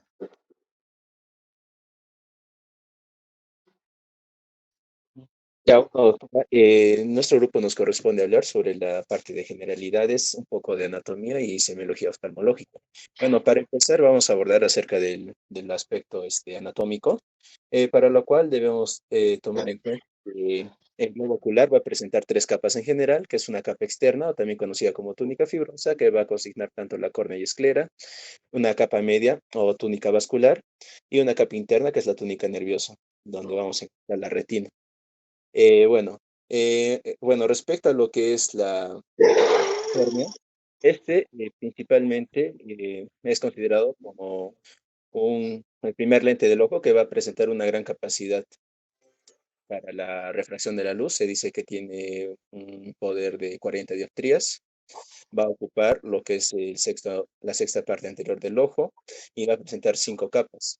La primera capa, que es el epitelio poliestratificado plano queratinizado. También tenemos la capa de Bowman, capa de, la capa de estroma, que va a representar el 90% de toda la capa, una membrana de Descemet y el epitelio. Bueno, en cuanto a la esclera, ya también esta va a formar, que son los 5 sextos posteriores del globo ocular. Va a ser va a estar cubierta por lo que es la cápsula de té, ¿no? Y bueno, la esclera vamos a encontrar lo que es el espacio epiescleral o supraesclerótico, donde van a discurrir las venas epiesclerales, ¿no? Luego tenemos la capa media, o también conocida como uvea, la cual se va a dividir en 3 componentes, una uvea anterior, media y posterior. En la uvea anterior va a estar conformado por lo que es el iris y cuerpo ciliar. En el caso del iris, este es considerado como una membrana discoidea mioepitelial. Va a regular lo que es el diámetro de la pupila. Fisiológicamente, el diámetro de la pupila va a variar entre un rango de 2 a 4 milímetros. Y además el iris va a presentar 2 músculos, el músculo ciliar y radial. El músculo ciliar, o también considerado como el músculo esfínter del iris, que se va a encargar de la miosis y va a estar regulado por el parasimpático. En cambio, el músculo radial, o también conocido como el músculo dilatador del iris, se va a encargar de la midriasis y va a estar regulado por lo que es el sistema simpático. Luego tenemos el cuerpo ciliar, el cual va a ser una formación musculovascular. Se va a encontrar entre el iris y la coroides. Y este va a presentar los procesos ciliares, que van a ser pliegues vasculares, donde se va a producir lo que es el humor acuoso. También va a contener lo que es el músculo ciliar para el reflejo de acomodación. Y la patología asociada a este va a ser considerada como la uveitis anterior o la iridocyclitis. También tenemos la uvea media, la cual va a contener la pars plana, que va a ser la región anatómica de la coroides, que no va a estar cubierta por retina, y también la ora serrata, que va a ser el límite de la retina con la pars plana. Y en el caso de la uvea posterior, esta va a estar conformada por lo que es la coroides, y esta a su vez va a contener lo que es la red coriocapilar, y su patología va a corresponder a la corioretinitis, ¿no? Que principalmente va a estar asociada a lo que es a la toxoplasmosis. Ahora, en cuanto a la capa de la retina, esta va a ser una capa de tejido nervioso que va a ser muy sensible a la luz y que va a enviar todas estas señales eléctricas hacia el cerebro.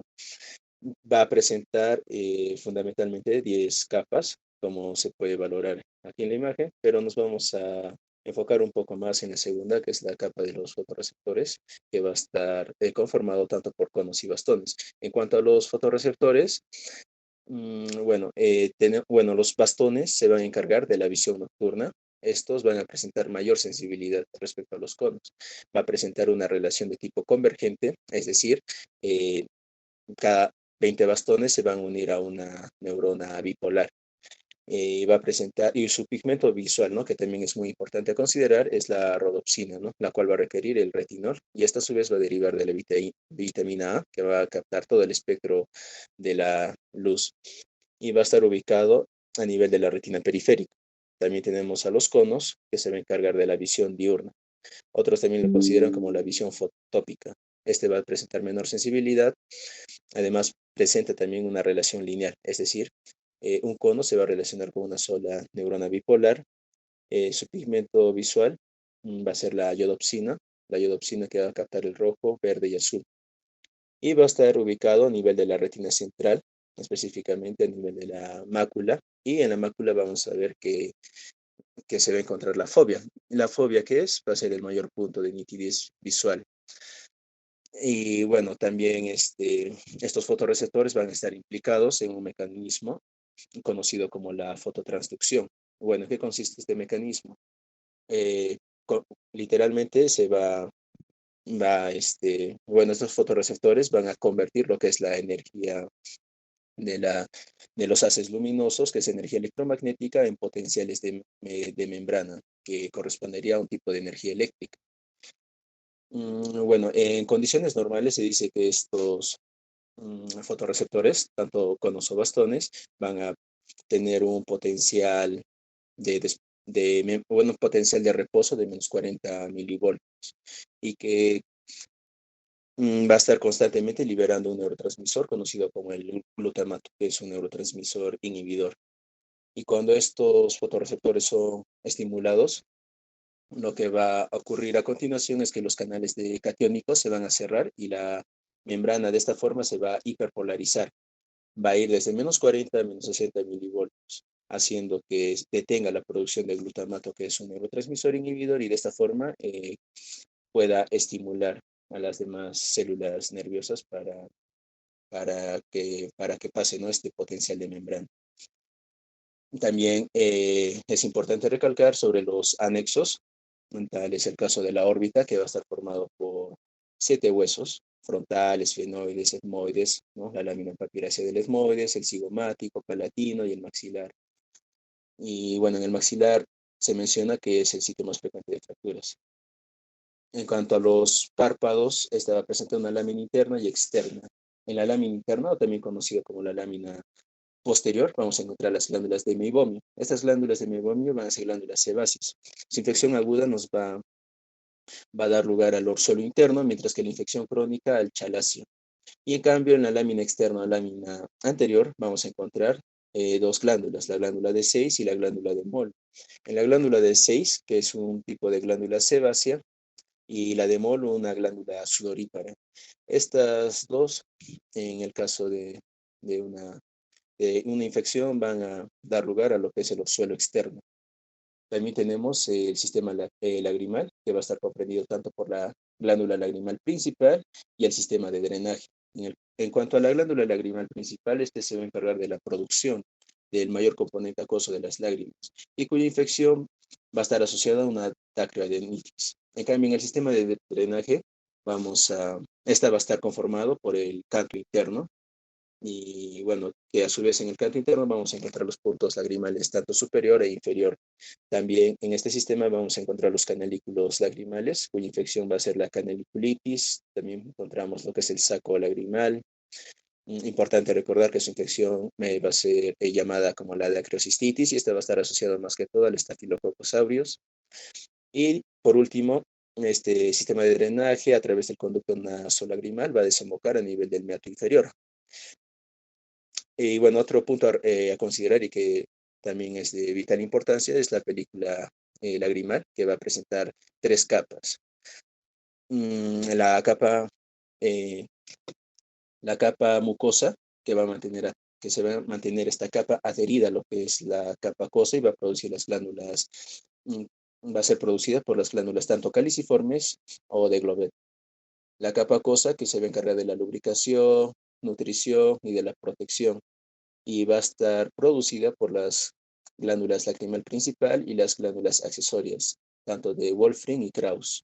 Y la capa lipídica, que va a ayudar a evitar la evaporación de la capa acosa, y se va a producir por las glándulas tanto de meibomio y de Seyss. Y también existen, ¿no?, relacionadas a estas ciertas patologías como el síndrome de Sjögren, que va a generar una alteración en la producción de lágrimas, y las patologías de la glándula de meibomio, que va a condicionar, ¿no?, un ojo seco evaporativo. Luego de esto tenemos lo que es el examen oftalmológico, lo cual vamos a empezar con lo que es el interrogatorio.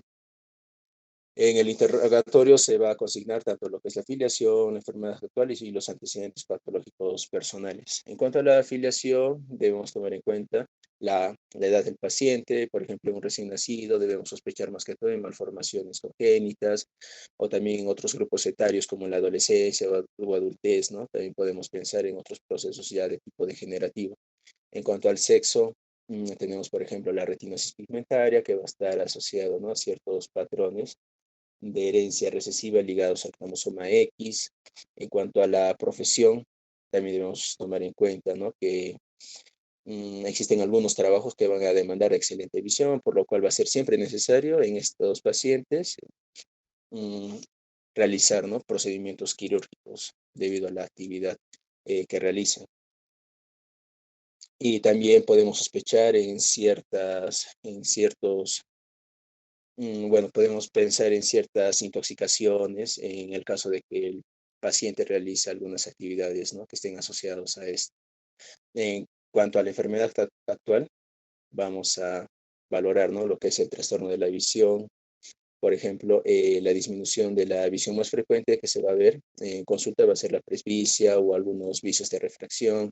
En cuanto a pérdida de visión, también, ¿no?, debemos de diferenciar si es de forma repentina o progresiva. En caso de que sea progresiva, ¿no?, va a estar más asociado a lo que son las cataratas o algún tipo de maculopatía senil.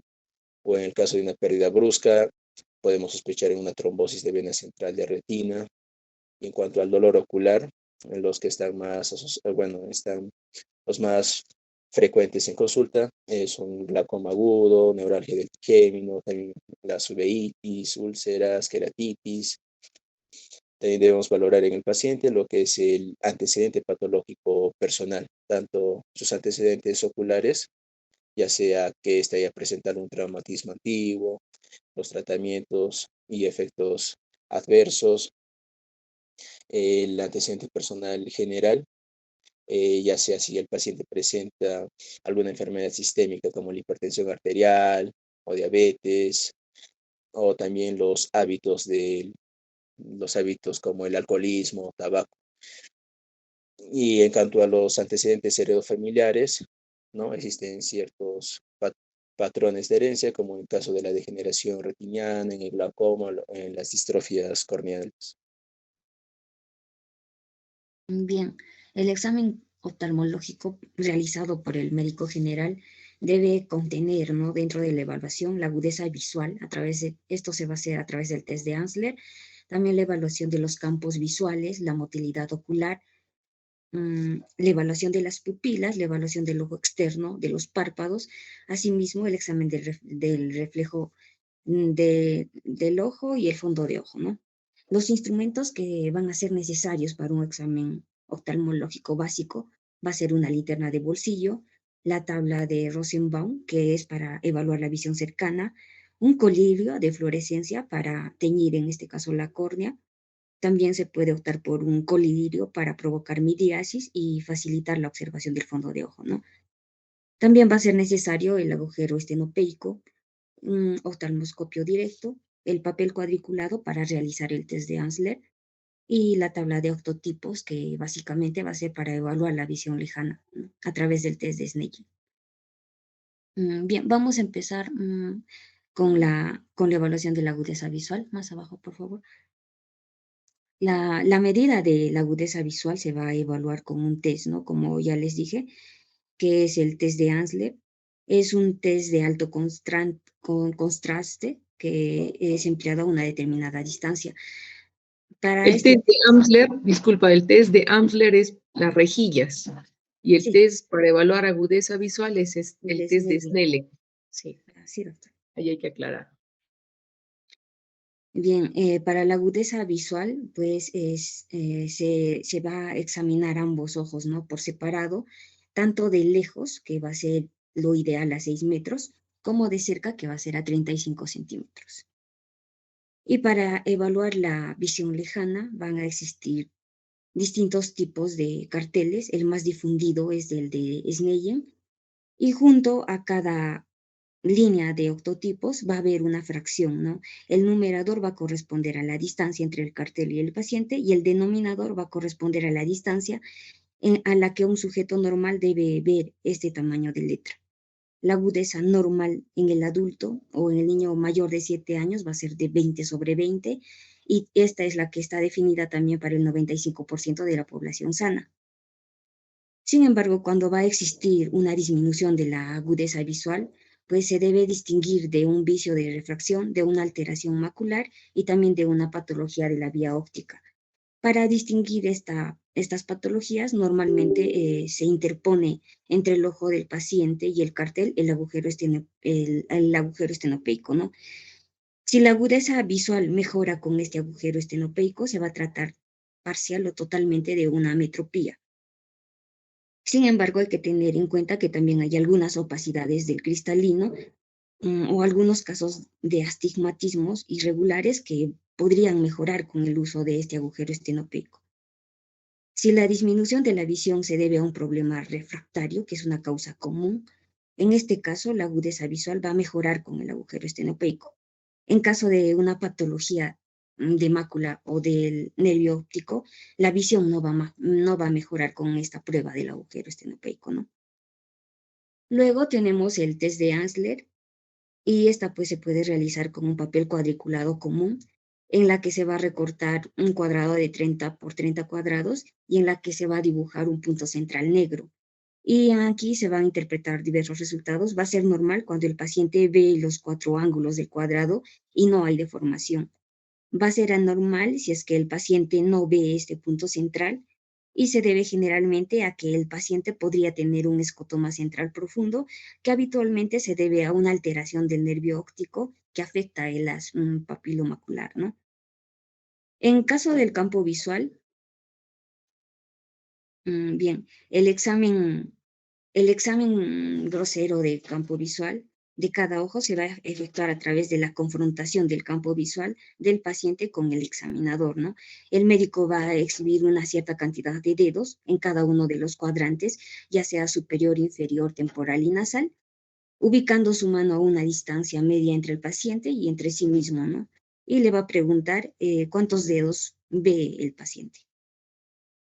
Por convención, este examen, en primer lugar, se va a evaluar el campo visual derecho y luego se va a repetir el mismo procedimiento para el ojo contralateral. También debemos evaluar las pupilas. En este caso va a haber una evaluación estática y dinámica. En la evaluación estática, pues, para este procedimiento, la luz debe ser homogénea y tenue y el paciente debe mirar a una distancia frente al examinador, ¿no? Normalmente se debe ver que las pupilas sean redondas, estén situadas en el centro del iris y que estén, bueno, ligeramente está desplazado hacia el lado nasal, que es lo normal. Se debe ver también el diámetro. Se considera que puede haber una diferencia fisiológica entre ambas pupilas de hasta 1 milímetro y esta no debe ser aumentada por algún tipo, ¿no? Esta no se debe aumentar en la penumbra o con la luz intensa, esta diferencia fisiológica. En cuanto a la evaluación dinámica, pues aquí se va a evaluar los reflejos pupilares. Va a haber una evaluación de los reflejos fotomotor y consensual. La pupila va a ser iluminada por 2 a 3 segundos, generando su contracción, que va a ser la miosis, para evaluar si es que hay una disminución de su tamaño, ¿no? Luego se esperan otros 2 a 3 segundos para que ésta se pueda recuperar y se va a repetir la prueba en el mismo ojo. Si la pupila se contrae ostensiblemente y de forma regular, pues se indica que hay un reflejo fotomotor normal. También para evaluar el reflejo consensual se va a observar la pupila del ojo contralateral a la que es iluminada. Si la pupila se contrae, el reflejo consensual va a ser normal. Y también se podría ver la presencia o ausencia del reflejo de Marcus-Gunn, que esta permite saber si hay una disminución de la visión que es causada por una lesión macular o del nervio óptico. Va a haber una respuesta normal luego, si es que luego de iluminar la pupila, alternativamente, y este último va a ser el lado afectado, se va a observar una midriasis que no es precedida por una contracción, ¿no? También tenemos que evaluar la motilidad ocular. Esta se va a hacer a través de la posición de los globos oculares a través del test de Hirschfeld. Esta va a consistir en proyectar una luz interna sobre ambas córneas y verificar el reflejo, ¿no? Generando o la cual la podemos observar como un punto brillante. Si es que va a ser a 0 grados, va a haber una desviación de los reflejos simétricos y centrales en ambas pupilas. Si es que va a ser una desviación de 15 grados, pues va a haber un reflejo, pero solo en el borde de la pupila. Si es que va a haber una desviación de 30 grados, el reflejo se va a situar sobre el iris, entre la pupila y también entre el límite de la córnea. Si va a haber una desviación de 45 grados, pues esta se va a situar solo sobre el borde de la córnea. También tenemos que evaluar los movimientos oculares, ¿no? En este caso, pues vamos a ver la siguiente tabla, que es un resumen Podemos evaluar el oblicuo superior, que está inervado por el cuarto nervio craneal, y esta se encarga de abducir y descender y rotar lateralmente el bulbo ocular.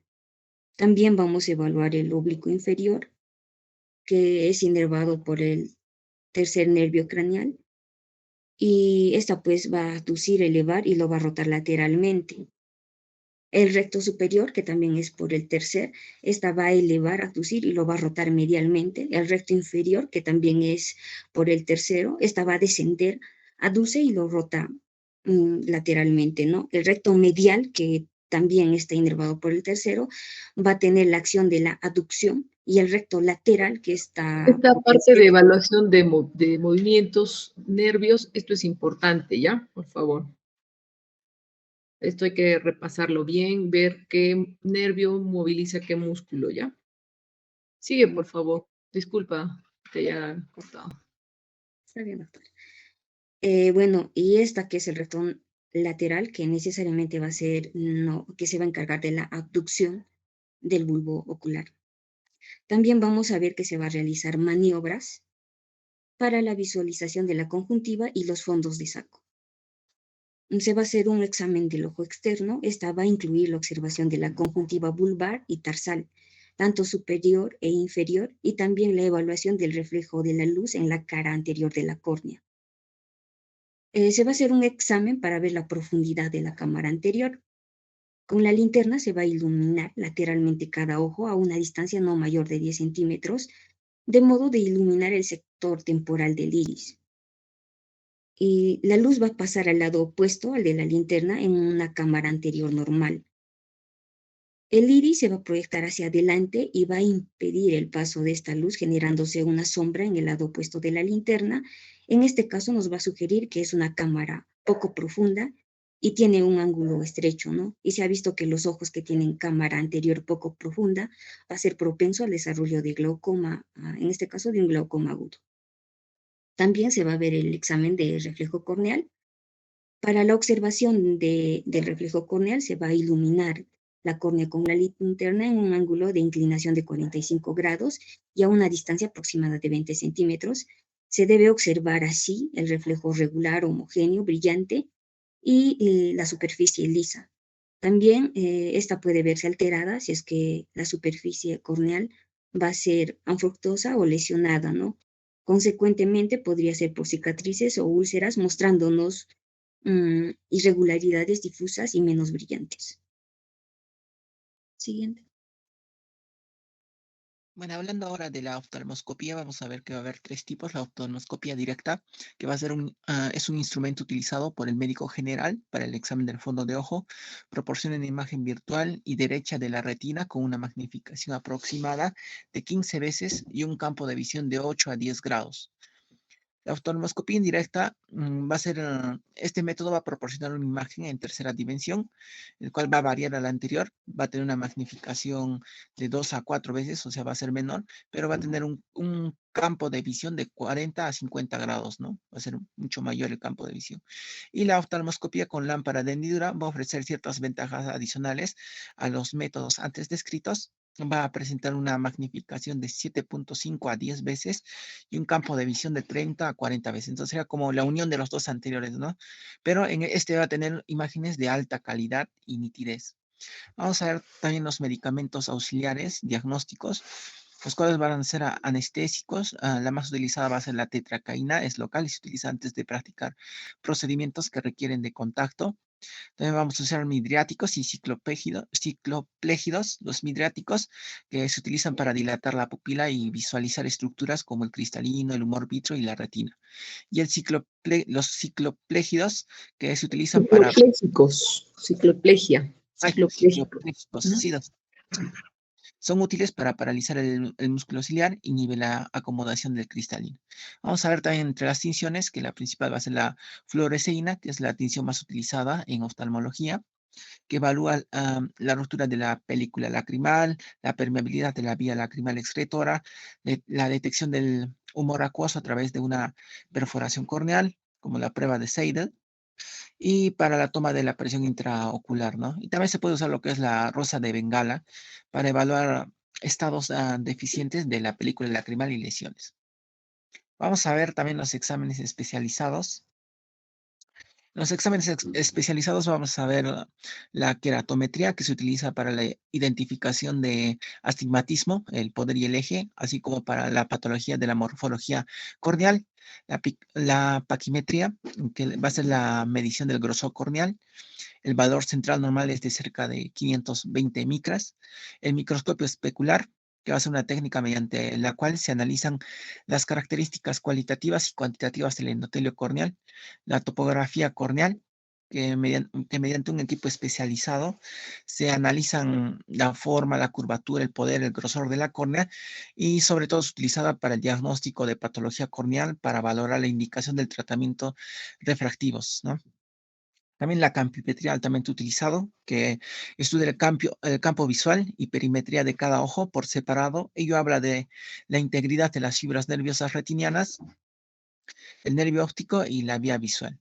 También, como ya mencionamos anteriormente, la rejilla de Amsler, que permite determinar la integridad de los 20 grados centrales del campo visual, que se realiza a una distancia de 33 centímetros con una cartilla en forma cuadriculada, ¿no?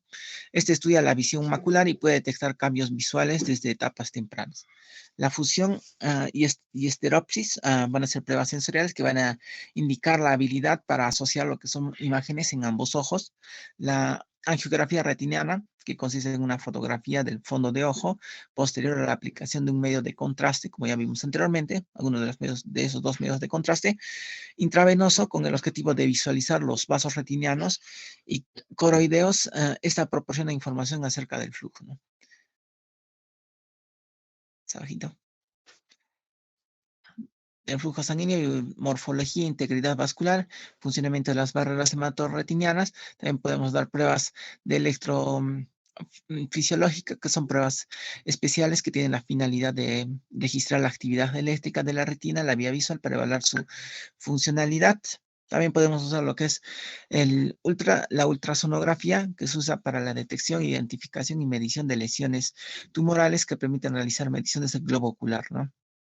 Lentes intraoculares, determinación de integridad de la pared ocular o la presencia de cuerpos extraños. Y por último tenemos la tomografía axial computarizada y también la resonancia, ¿no? Ambos van a tener gran utilidad. La tomografía va a ser muy utilizada para el diagnóstico de patología orbitaria. Va a ayudar a determinar forma, localización, extensión y composición de las lesiones tumorales. Va a resultar útil en la determinación de lesiones óseas, valoración de senos paranasales e identificación de cuerpos extraños. También ayuda a determinar características de músculos extraoculares, integridad y características del glóbulo ocular contenido. En la resonancia magnética, su utilidad es similar a la de la tomografía axial. Sin embargo, esta va a proporcionar mayor contraste, resolución y tejidos, sobre todo en tejidos blandos, ¿no? Muchas gracias.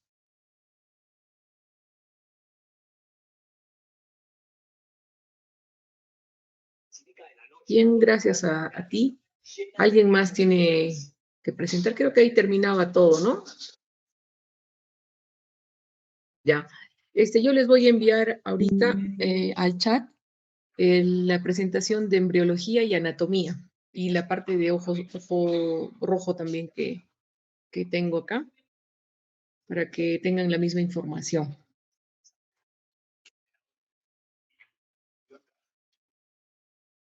Doctorita, y disculpe, del tema de semiología, ¿qué es lo que deberíamos tener más, o sea, tener en cuenta un poquito más? De repente, por el tema, por ejemplo, de la anatomía que mencionó de los músculos, podría ser, ¿no?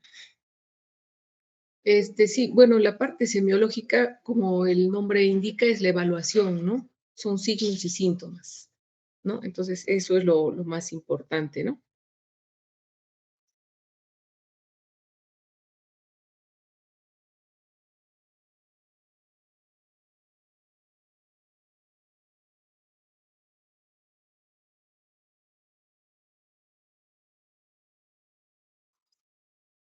Gracias a ustedes. ¿Hay alguna otra pregunta más? Bien, hemos coordinado con Elena para que la evaluación presencial sea el día martes 4 a las 11 de la mañana. A las 10 de la mañana hemos quedado, ¿verdad? O 11. De 10 a 11, ¿no? De 10 a 11. Entonces, si podemos estar un poquito antes. Y Elenita, tú vas a coordinar el ambiente, ¿no es cierto? El aula, el número de aula.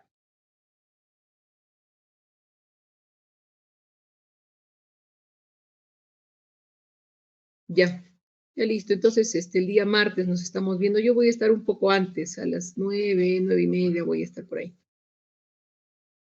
El examen básicamente es de toda esta parte que hemos visto.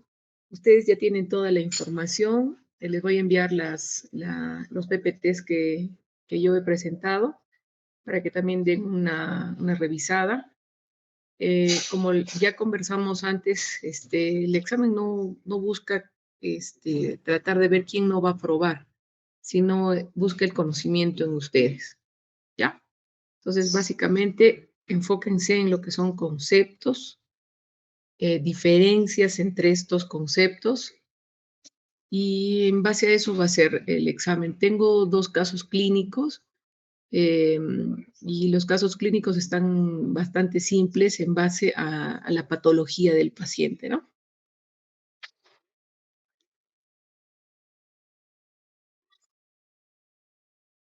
Así es, básicamente las patologías. No, cosas muy raras.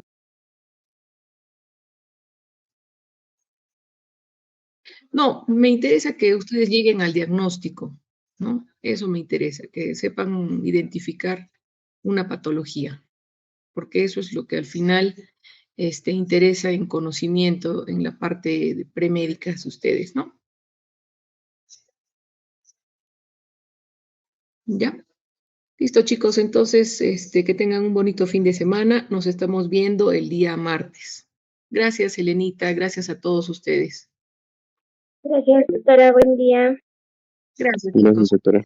Buen día. Buenos días, chicos. Cuídense.